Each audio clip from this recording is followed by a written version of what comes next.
लाहौर में दर्ज मुकदमात में इमरान खान की गिरफ्तारी के लिए DIG इन्वेस्टिगेशन की सरबराही में जो टीम है वो वारंट लेकर इस्लामाबाद रवाना हो गई है। इस पर मजीद तफसीलात जानेंगे। डॉन न्यूज के नुमाइंदे वसीम रियाज हमारे साथ मौजूद हैं। जी वसीम, क्या तफसीलात आ रही हैं, बताइएगा।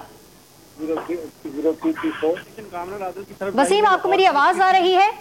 जी, मुझे आपकी आवाज आ रही, मेरी आवाज आपको आ रही है? जी बिल्कुल वसीम, आपको हमारी आवाज आ रही है। तो आप हमारे सवाल का जवाब दें कि लाहौर में दर्ज मुकदमात में इमरान खान की गिरफ्तारी के लिए DIG इन्वेस्टिगेशन की सरबराही में टीम वारंट लेकर इस्लामाबाद रवाना हो गई है।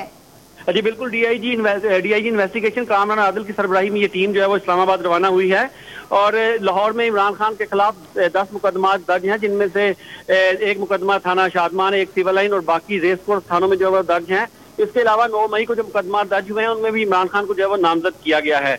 GIT इस हवाले से जो है वो तफ्तीश कर रही थी और अब GIT ने बाकायदा अदालत को इस हवाले से तहरीरी तौर पर लिख के दिया है कि इमरान खान की गिरफ्तारी जो है वो इन मुकदमात में मतलूब है, जिसके बाद इजाजत मिलने पर इन्वेस्टिगेशन की टीम जो है वो इस्लामाबाद रवाना हो चुकी है।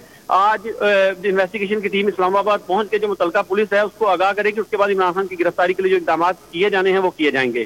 जी वसीम रियाज, आप हमारे साथ मौजूद रहेगा। अपने नाज़रीन को एक दफा फिर बताते चलें कि लाहौर में दर्ज मुकदमात के हवाले से जो है वो इमरान खान को मतलूब कर लिया गया है। आपको बताते चलें कि पुलिस इमरान खान की गिरफ्तारी के लिए इस्लामाबाद के लिए रवाना हो गई।